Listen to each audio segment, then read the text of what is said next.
Un fils commence à se demander si sa mère ne mène pas une double vie après avoir découvert qu'elle sortait en cachette de leur demeure quand tout le monde dormait. Une nuit, il la suit hors de la maison et découvre la vraie raison qui n'est pas celle à laquelle il s'attendait. Lorsque Chester accueillit son deuxième fils avec sa femme Amanda, il invita sa mère, Gretchen, à emménager avec eux pour les aider à s'occuper des enfants. Il travaillait à plein temps et savait que sa femme ne serait pas en mesure d'élever seul un enfant de 2 ans et un nouveau-né. « Tu veux bien nous aider à élever tes petits-enfants, maman ?» demanda Chester à Gretchen lorsqu'elle leur rendit visite à l'hôpital après l'accouchement. « Amanda et moi avons besoin d'aide. Gretchen, qui vivait seule et voyait son fils unique Chester une fois par mois, n'aurait pu être plus heureuse d'être d'accord. » Embrassant son fils, elle a déclaré, peu après la sortie d'Amanda et de leur fils nouveau-né Chase de l'hôpital, Gretchen a fait ses valises et a emménagé avec eux. La vie avec Gretchen était facile et sans problème. Elle n'était pas la belle-mère typique que l'on voit dans les films, car elle était sincèrement heureuse de s'occuper de ses petits-enfants. Amanda comptait beaucoup sur sa belle-mère. C'est Gretchen qui s'occupait du bébé quand Amanda trouvait le sommeil, et entre-temps, Gretchen veillait à ce que son petit-fils aîné Timothy ne se sente jamais seul ou abandonné à cause du nouveau bébé dans la maison. Le temps que Chase puisse dormir toute la nuit, tout avait changé. Gretchen commença à disparaître le soir, disant qu'elle avait prévu de dîner avec ses amis. Une autre fois, elle a dit qu'elle avait un rendez-vous au centre commercial dans son salon de manucure préféré. Au début, cela n'a pas dérangé Amanda et Chester jusqu'à ce que ces nuits hors de la maison deviennent plus fréquentes. Elle vit ici pour pouvoir aider ses petits-enfants. Si elle sort tous les soirs, elle devrait peut-être retourner vivre chez elle, déclara Amanda un soir, irritée de devoir s'occuper de son nouveau-né qui pleurait et de son bambin qui se plaignait. « Grand-mère » criait le petit Timothy une nuit. « Je ne veux que grand-mère. »« Qu'est-ce ce qu'elle fait dehors tous les soirs ?» dit Amanda, qui en a assez. « Tu peux parler à ta mère, s'il te plaît ?» demanda-t-elle à son mari. Chester promit de faire toute la lumière sur les raisons pour lesquelles sa mère sortait tous les soirs. Mais le soir où il a décidé de la confronter, elle était introuvable. Le lendemain, Chester lui a demandé où elle était allée. « Quelque chose ne va pas, maman ? Pourquoi sors-tu toujours le soir ? Hier, je suis allé te voir à minuit et tu n'étais pas dans ta chambre, lui dit-il. Où vas-tu tout le temps ? Je suis désolé, mon cœur, s'est excusé Gretchen. Je me suis senti un peu seule. Je suppose que cela vient avec l'âge. J'ai du mal à dormir, alors j'essaie toujours de m'occuper le soir pour m'endormir fatiguée. La nuit dernière, je n'arrivais pas à dormir, alors j'ai décidé d'aller me promener, a-t-elle expliqué. Chester s'est immédiatement senti mal pour sa mère après avoir entendu cela, mais du coin de l'œil, il pouvait voir sa femme secouer la tête. Au début, elle pensait qu'Amanda était juste irrespectueuse, alors il décida de la confronter à ce sujet. Qu'est-ce ce qui ne va pas ? Tu ne te sens pas mal pour maman ? lui demanda-t-il.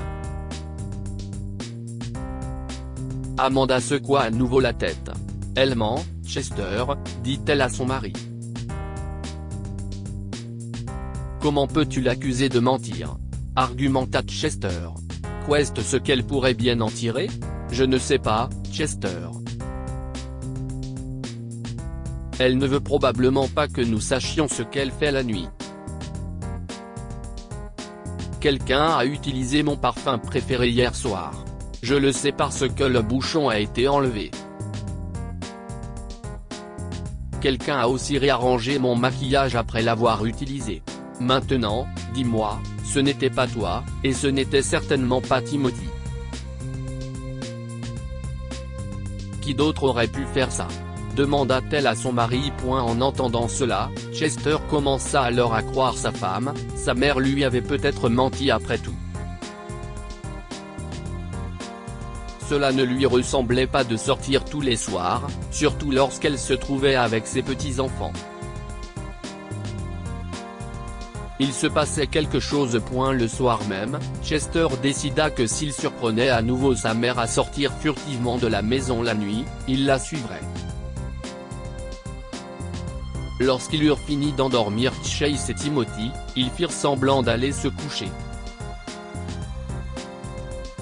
Au bout de quelques minutes, Chester entendit la porte de sa mère s'ouvrir en grinçant.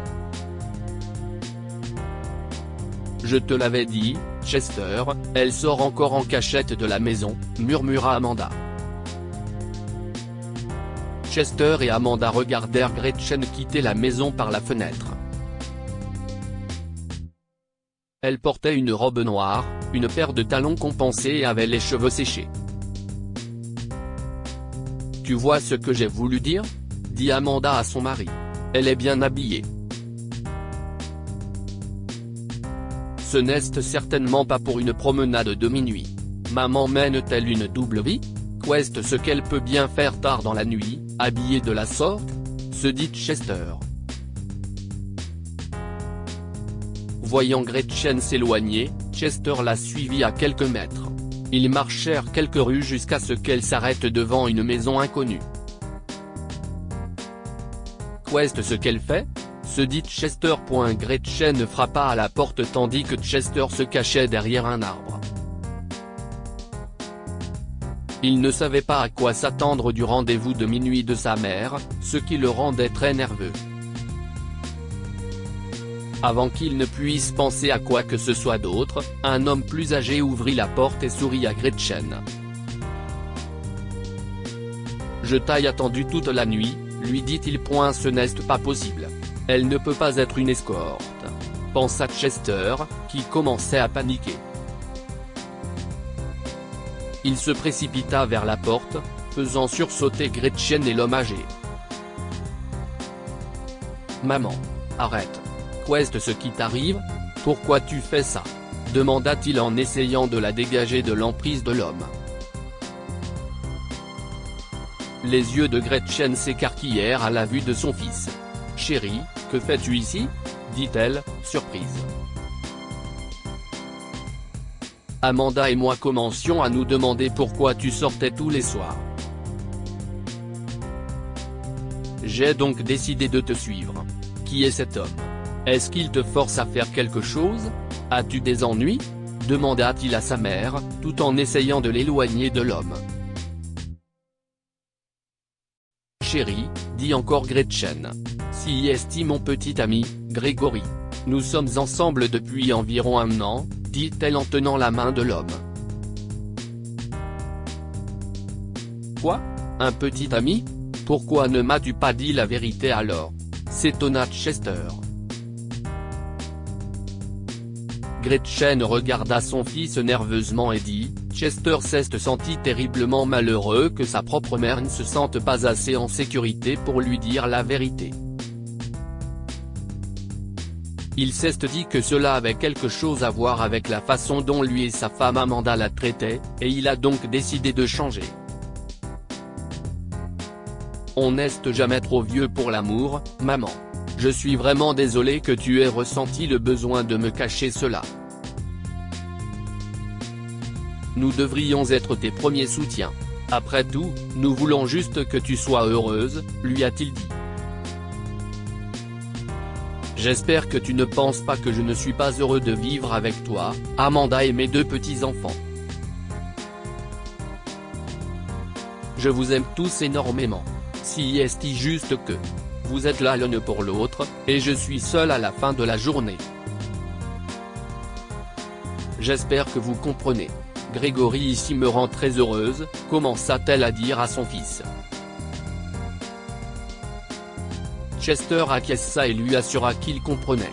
Il se présenta à Grégoire et ils prirent tous les trois une tasse de chocolat chaud pour que Chester et Gregory fassent plus ample connaissance.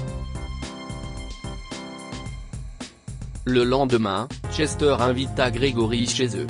Il ne put s'empêcher de sourire en voyant Gretchen si heureuse d'accueillir Gregory pour lui présenter le reste de la famille.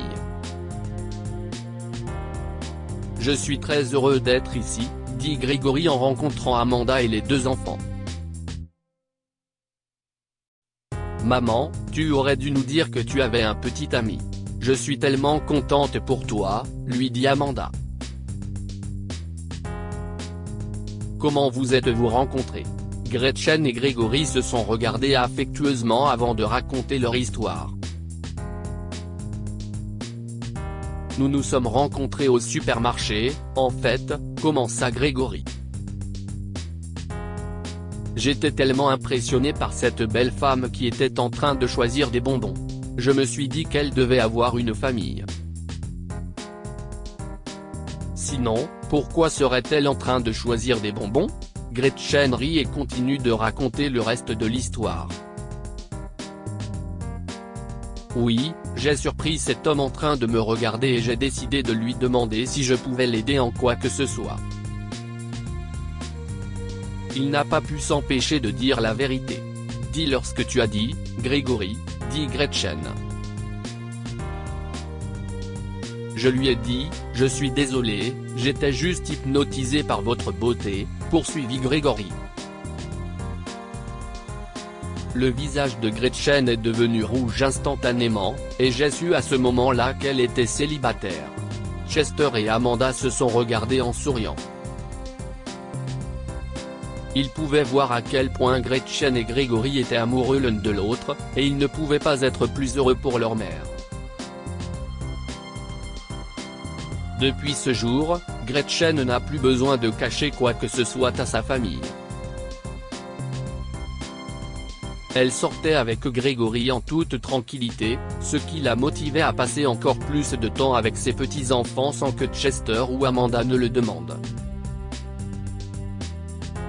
Gretchen vit pleinement sa vie et en apprécie tous les aspects.